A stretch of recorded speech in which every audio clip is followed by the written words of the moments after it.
What if I told you that one of the greatest defensive victories in history almost looked like certain annihilation? Imagine standing on a crumbling wall, watching 40,000 enemy soldiers flood the valley below you like a living ocean. You don't have reinforcements. You don't have superior weapons. You only have stone and resolve. This is the story of how the impossible was defied. Before we dive into the siege, make sure you subscribe and like this video. If you love epic history, legendary last stands, and the real strategies behind impossible victories, you're going to want to stay until the end. Because what happened at Eger wasn't luck. It was grit, intelligence, and something far more powerful than numbers. And tell me in the comments, if you were inside that fortress, facing an army 20 times your size, would you have stayed and fought, or tried to escape before the walls fell? I want to know what you would have done. They called it impossible, a hilltop fortress held by roughly 2,000 souls, facing an imperial machine that stretched like a dark sea to the horizon. Bronze cannons rolled into the valley, their iron mouths glinting in the morning sun. Tents bloomed across the plain, campfires winking like a small city beneath a single stubborn hill. That hill was Eger, and for weeks the question hung in the air like smoke. Could a handful of defenders stop an army of 40,000? Eger mattered because it stood between a powerful army and a cluster of valuable towns and mines to the north. It was a gate, a bottleneck, a place where geography and human will intersected. Whoever controlled Eger controlled access to a region rich in silver, timber, and the routes armies used to move across this fractured landscape. After the catastrophe at Mohacs, the political map of Hungary was a puzzle in pieces. Empires tested the seams. The Ottoman army that arrived at Eger brought not only numbers, but a practiced machinery of siege, heavy artillery, engineers with tools and plans, wagons of supplies, and a confidence forged by conquest. From the valley, the fortress looked modest, a ring of stone, towers set at intervals, a keep that rose like a clenched fist. Up close, the stones bore the marks of many seasons, lime mortar flaked by rain, scars from earlier skirmishes, repairs that had patched old wounds. Inside, a diverse population prepared to turn their home into a weapon. Soldiers paced the parapets. Craftsmen sharpened tools and hammered nails. Women carried water and organized stores. Children moved poking sticks through the gaps and learning quickly to step aside when order fell. Masons measured and worked by lantern light, pressing fresh mortar into cracks. Blacksmiths coaxed glows from charcoal to repair hinges and weld metal plates. The defenders organized with a calm that belonged to people who understood one thing clearly. They might have to outlast expectation. After the first thunder of the Ottoman guns, surprise gave way to grim routine. Cannons spoke in a language the walls had to learn. Each impact sent a cloud of stone dust into the air that smelled faintly of chalk and old blood. Roofs shook, horses stamped, men on the parapets coughed and spat grit. The attackers did not waste time. They emplaced their guns on sun-baked platforms, dug gun positions that sloped toward the ramparts, and began a slow, mechanical campaign of attrition. Engineers paced, set measuring stakes, and sank shallow trenches where they hoped to approach the walls under cover. Scaling ladders were prepared, bundles of fascines rolled toward the weakest sectors, and sappers began to pick at the edges of the fortress like patient rats. Inside the walls, leadership mattered as much as stone. A steady, methodical commander, whose name is unclear in surviving accounts, oversaw the work. He measured risk and rationed hope. He coordinated masons and soldiers, set priorities for repairs, and decided when to conserve powder and when to throw it into a desperate reply. He divided the garrison into sectors, assigned men to the guns, to the walls, to the stores, and to the hidden tasks that made all the difference. Cutting planks for barricades, moving barrels of sand to the bases of towers, and hauling oil to the parapet for last resort defense.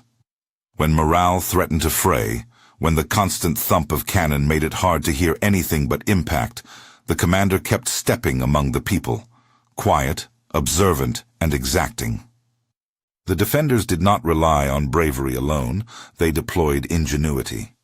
Among them was an expert in craft and chemistry, a man of the same rough stock as the masons and blacksmiths, who repurposed humble materials into something more dangerous. He fashioned clay spheres and iron-bound barrels filled with combustibles, devices meant not to level walls, but to deny ground and break the rhythm of an assault. The devices were simple in principle. Pots that, when hurled or rolled into a crowded approach, would burst into flame. Barrels that, set on fire and launched, could turn ladders into smoking splinters. In a siege, the psychological was as lethal as the physical. One well-placed fire could turn an organized climb into a panicked tumble. The first days of the siege were a test of rhythms. Cannon fire came in waves. Some days the bombardment was light, intermittent, a teasing of stone. Other days, it became an unrelenting percussion. Each impact demanded improvisation. Masons hurried to fill out the worst cracks. Men stuffed sacks of earth against a vulnerable stretch of wall and piled timbers to absorb the shock of the next blow. Soldiers took turns on the parapet, shoulders raw from hauling stone and powder, eyes rimmed with grit. Women and older children ferried mortar and water. The whole fortress became an economy of motion, everyone contributing what they could to keep the walls whole. Outside, Ottoman engineers learned the fortress's contour as if in class. They sought the weakest arc of the ring, the section that would take the least time to reduce into a breach. They dug trenches that zigzagged toward the walls, sheltering sappers as they worked to undermine foundations or to position heavier guns closer. Their goal was not merely to batter stone, but to create an opening large enough for columns of infantry to swarm through. To create such a breach required time, coordinated artillery, and a steady stream of men willing to carry ladders and fascines across open ground. The Ottomans had brought such men by the thousands. The defenders used every means to delay that day. They poured boiling water and oil into channels. They pushed heavy beams across sally gates to blunt battering. They lashed together nets and hooked them over ladders to catch and tear. When attackers climbed, they met not only pikes and swords, but falling stones, spurting oil, and clay pots hurled like primitive grenades. The inventors' devices, catapulted or dropped from the heights, exploded into clouds of smoke and flame that could throw a breach assault into confusion. In the narrow lanes between rampart and ditch, the defenders made the ground itself an obstacle. Hung ropes, sharpened stakes, and deep pits covered with brush. These were not grand maneuvers. They were small, noisy, and profoundly human acts of survival. Days turned to a week. Attrition ate at both sides. The Ottomans tightened their ring. Their bombardments became more focused, concentrating on that one sector the engineers had judged vulnerable. The defenders patched, and patched again. Each repaired stretch represented lost time to the attackers, a precious currency in siegecraft. But time favored numbers and resources, and the Ottoman camp, for all its effort, could throw reinforcements of material toward breaking a wall in ways the garrison could not match. Powder and shot entered the defenders' consciousness as daily anxieties. If a cannon shot found a seam that would not hold, if winter rain seeped into a repaired joint, the odds shifted. The 9th day brought the rupture. A concentrated bombardment, combined with a sustained sap and a lucky confluence of strikes, opened a gap in the curtain wall. Stone crumbled under the repeated weight of iron. The defenders heard the different sound, not a scattered impact, but a long grinding tearing. Men on the parapet ran to the breach with what they had, slinging boards and buckets, hauling stones and barrels. Soldiers braced to meet the coming surge. Down in the ditch, the attackers formed in waves, ladders held high, pikes bristling. For the men on the walls, the siege's abstract dread became a wall of human bodies pressing to enter. Close quarters combat has its own tempo, faster, more visceral, closer to the senses. The air filled with smoke, dust, and the tang of heated metal. Swords flashed, pikes jabbed, and men shouted in a dozen tongues. The clash concentrated into a narrow alley of stone, where numbers mattered, but whose narrowness also neutralized some of their weight. A line of defenders could hold a passage that would otherwise be swamped. Here the ingenuity of the garrison showed again. The inventors' pots were thrown into the breach and shuddered into bloom, little fires that ate at rope and leather. Barrels tipped into the gap spilled oil that ignited into tongues that chased attackers down narrow corridors. A ladder that found footing might flash and gone, turning an organized ascent into a heap of scorched timber and disordered men. But it would be a mistake to imagine that such devices alone were decisive. The defense was a continuous negotiation between force and chance. The day the wall split, weather became part of the battle. Wind, a variable often treated lightly in accounts, whipped across the hill and took the besiegers' smoke and powder-laden haze and cast it back into their own faces. What had been clear air into which shot flew became a choking cloud. Gunpowder smoke, once a medium for muskets and cannon to speak, now painted everyone in grey, obscured ranks, and frayed command and control. Confusion spread quickly through any large army when visibility and sound broke. Orders that had been clear turned into echoes muffled by wind and flame. Units hesitated. In that fragile moment, hesitation breeds disarray. Defenders, who had been forced into a desperate defense, seized the opportunity. They pushed into the breach with pikes and short swords, pressed through the narrow opening, and used the walls themselves to limit the Ottomans' room for maneuver. Archers and musketeers found angled shots, and the inventors' incendiaries flared in the smoke, driving men back from ladders and partly cleared steps. The psychological effect mattered as much as the physical repulse. For armies accustomed to momentum, the sudden loss of that momentum could be startling. Commanders tried to rally their men, to reform their columns, to push through a second wave. But the cohesion required for such a concerted push was eroded by smoke, by scattered casualties, and, crucially, by doubt. At the center of any great army's strength is the ability of its leaders to maintain confidence in the face of setbacks. Here that confidence frayed. Small groups began to withdraw to gather themselves. Other units, seeing the faltering of their brothers, hesitated rather than surge. And when hesitation appears in repeated pulses, it becomes contagious. Over the next hours, and then the next day, what began as an assault spiraled into an assessment. Were the projected gains worth the toll? The Ottomans began to pull back artillery that had been in place to batter the same sector of wall. Guns that had found a new position were decoupled and rolled away. Camp followers and supply wagons that had been pressed close to the lines retreated beyond reach of incoming strikes and the unpredictable wind. The great host that had seemed a single unstoppable weight began to compact, regroup, and in places withdraw. Inside the fortress, the aftermath felt at once like victory and like survival. Men and women sorted the wounded into makeshift shelters. Masons measured the breach and set about reinforcing what could be rebuilt. Smells of tar, blood, and wet earth lingered in the alleys. Children who had watched from windows now pressed faces to glass, trying to understand how to think of those hours when time itself had been stolen and reallocated in chunks of terror and courage. There were funerals. There were quick reburials in courtyards, turned into blotches of quiet grief. There were also repairs, practical, impatient work that said, without ceremony, the fortress must stand, because there was nowhere else to go. The withdrawal of the Ottoman army did not mean triumph in the larger war. Eger's stubborn stand became a symbol, a story told in taverns and market squares.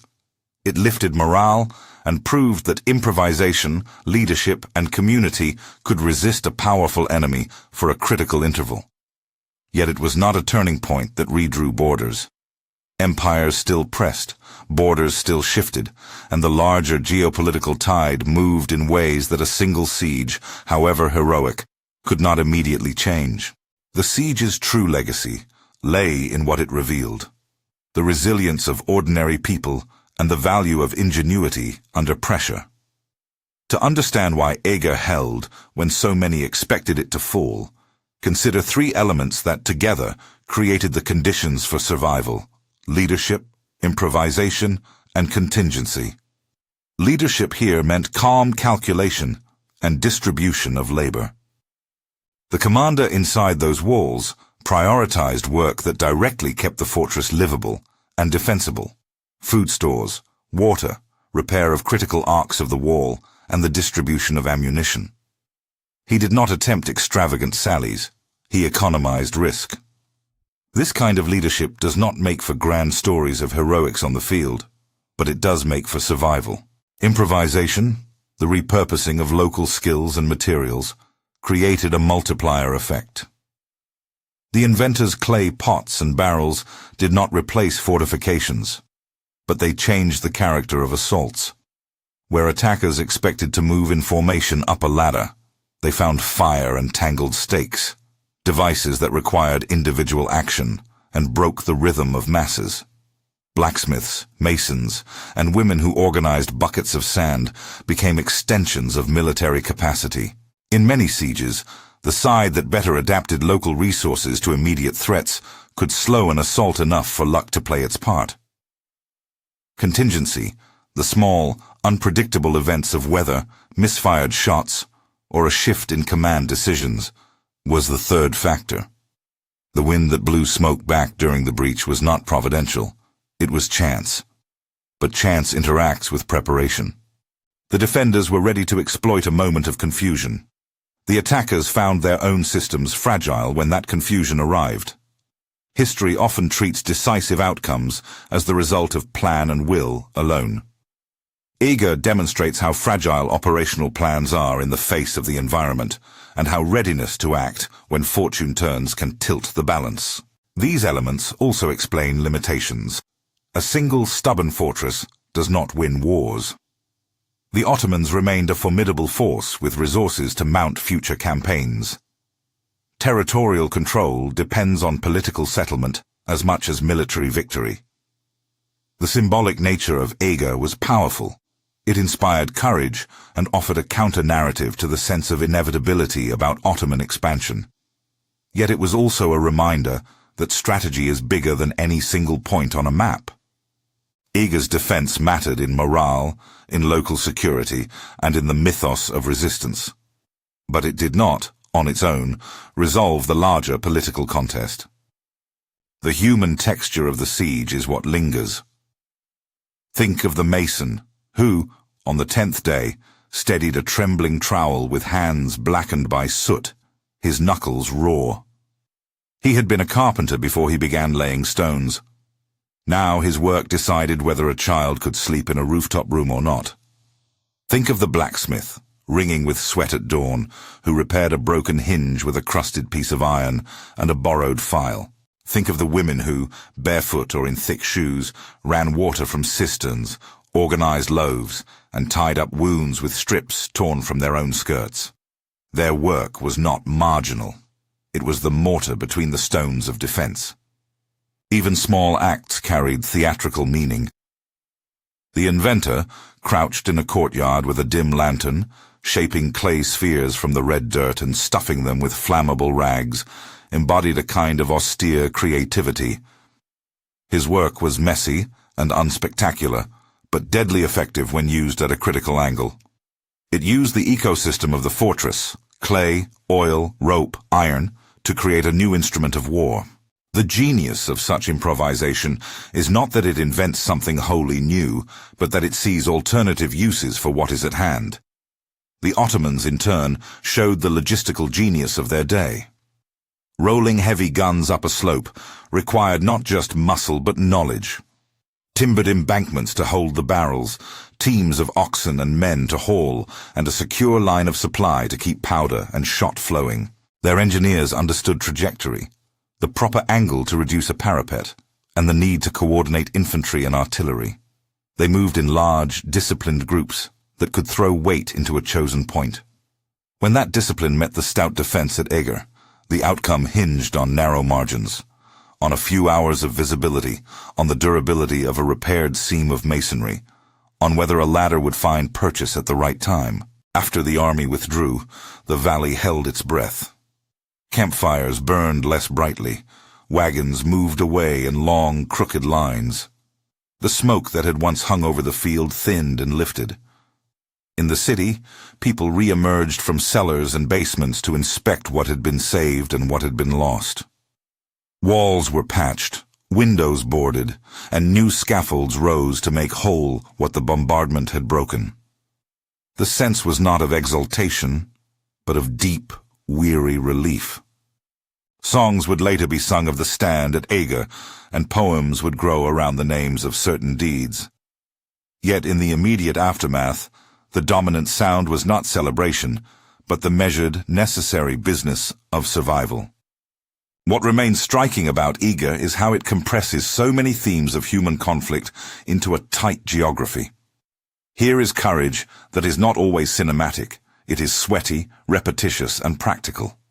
Here is ingenuity that often looks like desperation until the moment it becomes decisive. Here is leadership that is patient more than flamboyant, making 1,000 small decisions rather than grand speeches. And here, crucially, is contingency, wind, smoke, missed orders, which reveals the limits of planning. The siege of Eger did more than hold a hill. It held a story that under certain circumstances, local organization, stubbornness, and a willingness to experiment with tools at hand could blunt a much larger force. That story became a kind of seed in the imaginations of people who felt themselves far outnumbered in other conflicts. It told them that deathly odds could be mitigated by coherence and craft.